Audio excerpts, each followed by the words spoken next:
American Catholic History is brought to you by the Star Quest Production Network and is made possible by our many generous patrons. If you'd like to support the podcast, please visit sqpn.com/give.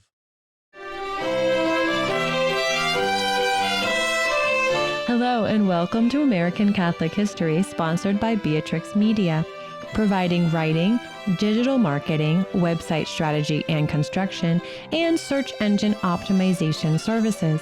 Visit beatrixmedia.com. Experience your world communicated.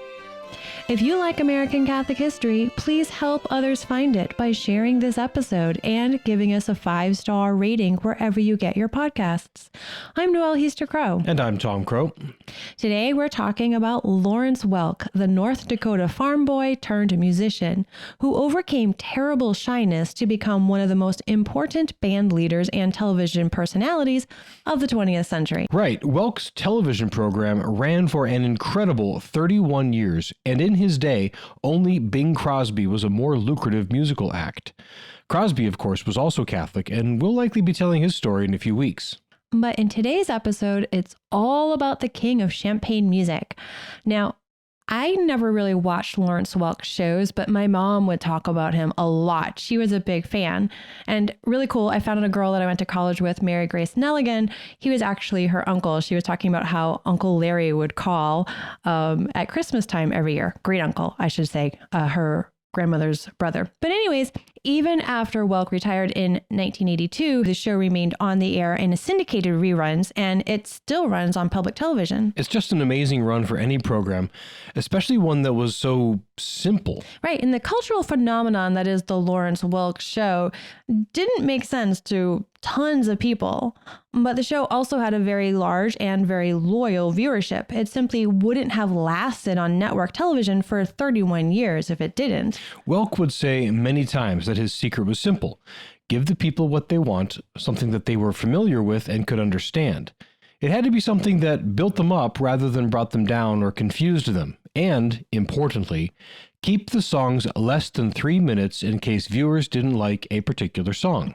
Yeah, and he was very insistent on maintaining a wholesome and virtuous atmosphere so that no one would ever be scandalized by his program. And all of this really rose from his German Catholic roots instilled by his family and community in the farmland of North Dakota. So let's talk about that upbringing. Lawrence Welk was born on March 11th, 1903. He was the 6th of 8 children born to Ludwig and Christiana Welk. They probably would have said Welk, actually, because they spoke German at home, on their farm near Strasburg, North Dakota. That's about 75 miles south of Bismarck, the state capital. Both of Lawrence's parents were immigrants. They were ethnically Alsatian, and they had come to the U.S. via Odessa in the Ukraine. Their parents, Lawrence's grandparents, had fled the Alsace region in the 19th century due to the war that ravaged that region of Europe. Through their migrations, they never lost their Alsatian customs nor their German tongue. Lawrence didn't actually learn to speak English until his 20s. As we said, he spoke German at home. This is why he still has a noticeable accent on his show. It was wonderful, wonderful. When the Welks arrived in North Dakota by horse-drawn wagon, they were homesteaders. Their first home was their wagon, overturned over a dugout and covered with sod. There was no other house at first. They worked the land in the truest sense. They scratched out a living in the fertile soil of the upper Midwest, and no one gets wealthy doing that. Later in life, Lawrence said he got 12 cents spending money per year, and if a dry spell hit them, they had nothing to eat but what they could raise for themselves. But they were sustained by their faith. They were a devout Catholic family with all regular sacraments, Mass, at least on Sundays, if not more frequently, no matter the weather. They also prayed regular daily prayer. As for schooling, Lawrence only completed the first 3 years of grade school, dropping out during 4th grade to focus on working the farm. Of his education and his faith, he later said, "If I missed school, I never missed church. And if necessary, we drove our old horse and wagon through Dakota blizzards when we could barely see each other's faces.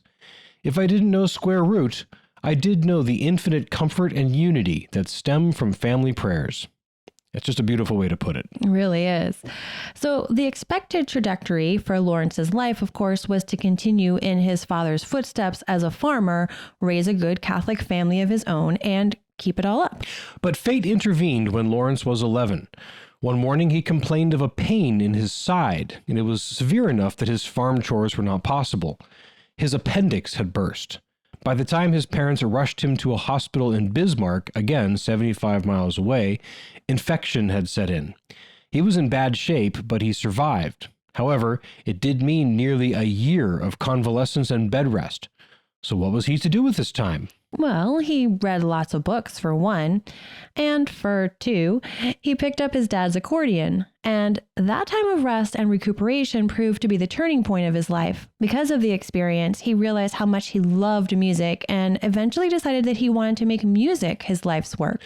It sounds like Ignatius of Loyola or Francis of Assisi. Spend a bunch of time laid up with nothing but good options to choose from and see what God leads you to. Wow, that's quite a narrative reach you did there. Perhaps. But when Lawrence Welk was canonized and made the patron saint of accordion players, sometime after you and I have shuttled off this mortal coil, my narrative reach will prove prescient. Uh-huh. Mm-hmm. Yeah. Okay, fine, maybe not. But anyhow, he started playing accordion when he was 11, and You're even ridiculous. after he went back to his farm chores, he kept playing. He had the bug. When he was 17, he approached his father with a bold announcement and a request. He informed his parents that he intended to make music his life's work rather than farming, and he asked his father for $400 to purchase a professional accordion, a really nice one, not another simple one like the one he'd worn out. You're not kidding about a nice one. $400 in 1920 is a bit over $5,500 today. So, yeah, we're talking about a really nice accordion. Lawrence promised his father that he would remain at home and work on the farm until his 21st birthday to pay off the accordion. In addition, any money he made at paid gigs and in working other people's farm would also go to the family. His parents were opposed to him making music his life, in part because they really did want him to remain back at home and be a farmer, but even more so because they were concerned about the effect of the life of an entertainer on his virtue and morality. Musicians and other entertainers didn't exactly live lives of structure that encouraged morality. Well, they raised him right. He had a strong moral compass. Show business didn't change him in that manner, but rather through his acts, he changed many others for the better. And so, as previously announced, on his 21st birthday in March 1924, he packed his belongings and his accordion and moved out of his parents' house, off to make life as a musician. The first year was mostly toddling around the upper Midwest, playing in other people's bands, catching gigs wherever he could. His first big consistent thing was with George T. Kelly's Peerless Entertainers, and with them he was billed the world's greatest accordion player. In 1927, he formed his own band for the first time, and they began playing regular gigs on a local radio station in South Dakota. His signature style emerged early during this era: simple, pleasing chord structures, smooth sound, and danceable rhythms. But things weren't sitting well with his orchestra. The entire group quit in 1931, telling him he'd never make it in music. In the face of this disaster, he later reflected, "I had a sudden flash of insight. I realized that we are all vulnerable human beings, and whenever we put our love and faith into another human being, we are open to hurts and disappointments. So," he reasoned, "the only one to trust completely is God. And once you can understand that and learn not to bear any malice or bitterness in your heart, your life will be much happier." One important note, and this perhaps was a contributing factor to the unhappiness of his bandmates, he did not miss Mass on Sundays, and he even went to daily Mass very frequently. Naturally, for a struggling touring band that has to go everywhere together and has to get gigs where they can when they can, finding Mass on Sundays and weekdays can put a serious crimp in the style. But for Welk, it was a simple matter. He was Catholic, Mass was part of his life, end of story. Like we said, his parents raised him right. Also, he got married in 1931, so that may well have had an impact on the satisfaction of his bandmates. Yes, marriage does change things. Yes, it does. In some ways that are predictable, and also in many ways that you didn't even think to think of. But it all seems to have worked out for Welk, because he and his wife Fern were married for 61 years until his death. It's just remarkable. Yeah. So in 1931, Welk was a newly married man who was also reforming his band. Quite a watershed year. No wonder he was communing with God so intimately. Seriously.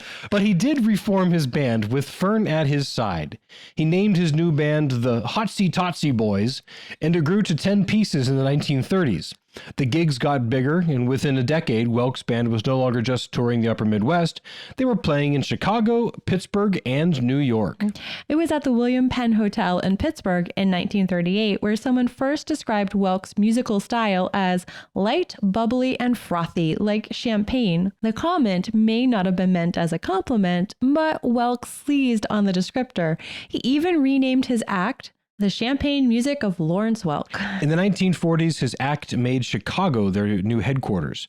This period also saw him finally face his utter fear of public speaking. For the most part, he had managed to remain just the accordion player in the band, and he wasn't expected to speak and lead the show. But with his position as the leader of the band, he had to be the one to introduce songs and lead. It was opening night for his band at the outdoor dance floor of the Edgewater Beach Hotel on the shores of Lake Michigan. He was terrified of stepping up to the microphone to speak, but he knew he had to do it. So finally, he ambled up to the mic, closed his eyes, and rattled off the prepared marks he'd memorized. He was so absorbed in getting out his words that he was shocked and horrified when he opened his eyes and found that the dance floor was suddenly empty.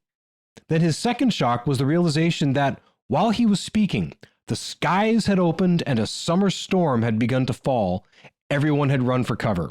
He was mortified by this embarrassment, but it led to much reflection about why he was so shy. He realized it was because he doubted himself and thought himself inferior to others due to his accent and his poor education. Over the years, while he never fully overcame his shyness and dread of speaking in public, he came to accept himself for who he was and came to some important realizations. In an article about his own shyness, he closed by saying, "If shyness is faced honestly, divorced from self-consciousness, and grounded in a sincere attempt to follow Christ's teaching, it can bring about a feeling of humility, gentleness, modesty, and compassion. Within my own heart, I would rather strive for these things than for all the self-confidence in the world. I do not believe that I would have had the courage to face up to my shyness, however, had I not first recognized God as my creator, shyness and all, Christ as my strength and example, and the Holy Spirit as my source of constant inspiration." Powerful. In 1951, Welk and his band moved west to Santa Monica, California, and they played the Aragon Ballroom in Venice Beach. That same year, the big break happened. A local television station, KTLA, broadcast one of their sets from the Aragon. The response was utterly surprising. Welk recalled, "The show was nothing really special. We played our usual arrangements for the dancers. I danced with some of the ladies and joked with the guests." But the response was very special. Positive feedback poured into the KTLA offices. Welk was inspired. He wrote that he had an absolutely firm feeling that the boys and I had come home and that television was the thing we had been looking for. I went home and said to Fern, "I think we finally found our place in life." KTLA responded by continuing to broadcast Welk's weekly shows locally. It became a local hit. 4 years later, ABC came calling, and The Lawrence Welk Show was born as a national sensation. Critics immediately panned the show as superannuated schmaltz, rickety-tick, and as hopelessly square. What the heck is rickety-tick? It's an oldie-timey, rickety-tickety insult, I suppose. I've never heard of it before. Neither have I. I'll start working it into my vocabulary. It'll pop up in a few episodes coming up here.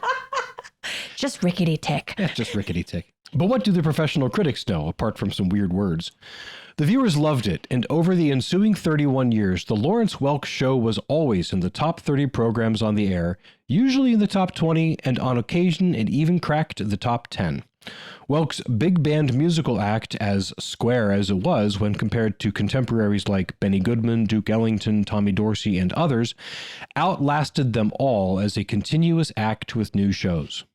The secret, as we suggested before, was largely in Welk's attitude towards being called square. He said, "I grew up in a community of squares. I felt at home with them.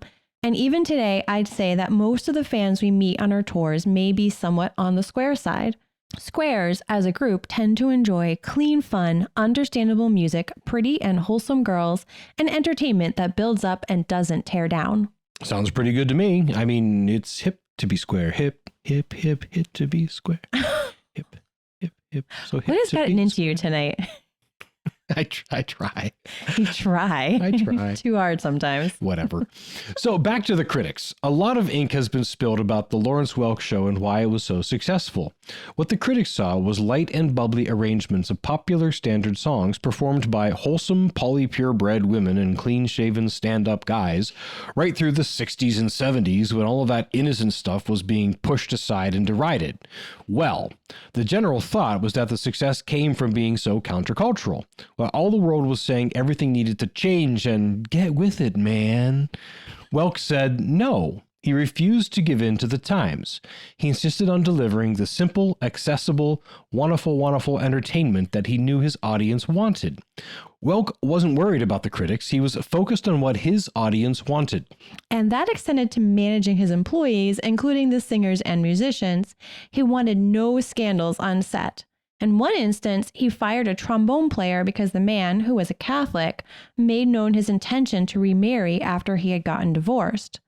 Others prevailed upon Welk to rehire the man, telling him, "Let him control his life, you just control his trombone." In another instance, in the 1960s, he had to fire his longtime Champagne Lady. Now, Champagne Lady was the title given to the lead female singer in the band. He would frequently dance with her during other songs. He had to fire her because she insisted on wearing skirts of shorter and shorter lengths. Welk simply would not allow the deteriorating morals of society to infect his show in that manner. The Lawrence Welk Show ran weekly on ABC until 1971, when ABC decided his audience, which really hadn't shrunk, was just a bit older than what they wanted. So beginning in 1971, Welk self-produced his show and made it available through syndication. The show remained on the air without interruption from coast to coast, and in fact, the number of stations that carried his program went up after he self-syndicated to 250 stations. The Lawrence Welk Show remained on the air for 11 more years until Welk decided to retire in 1982. But I mean, he turned 79 that year. His show had been on the air for 31 years and was still very, very popular. I suppose he kind of had a right to retire. After retirement from television, Welk spent more time in his various properties. This is something else most don't realize. Leading a cultural phenomenon musical television show wasn't the only thing Welk did successfully.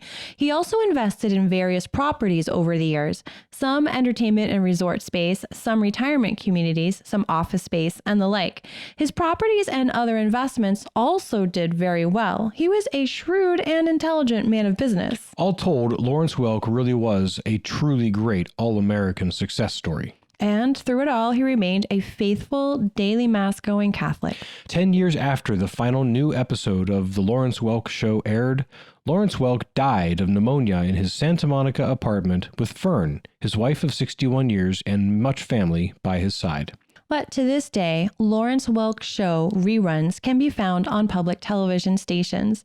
It still delivers simple, clean, trustworthy entertainment, all led by the simple, straightforward North Dakota farm boy who learned to play accordion and, through faith in God, to trust that if he did just the right thing, that was enough. May we all learn to be as simple and straightforward and bring as much joy to others as Lawrence Welk. You've been listening to American Catholic History, sponsored by Beatrix Media on the StarQuest Production Network. If you've been enjoying our podcast, please help others find it by sharing this episode and by giving us a 5-star rating and a good review. Be sure to check out our sponsor, Beatrix Media, providing writing, digital marketing, website strategy and construction, and search engine optimization services. Visit beatrixmedia.com. Experience your world communicated. Also, please support the many fine productions of SQPN at sqpn.com/give. To learn more about Lawrence Welk, to find previous episodes, or to learn about our upcoming pilgrimages to important and unforgettable Catholic holy sites, please visit americancatholichistory.org. And be sure to sign up for our weekly newsletter for the latest information and updates. We also love feedback and hearing about great Catholic history sites and stories from all over.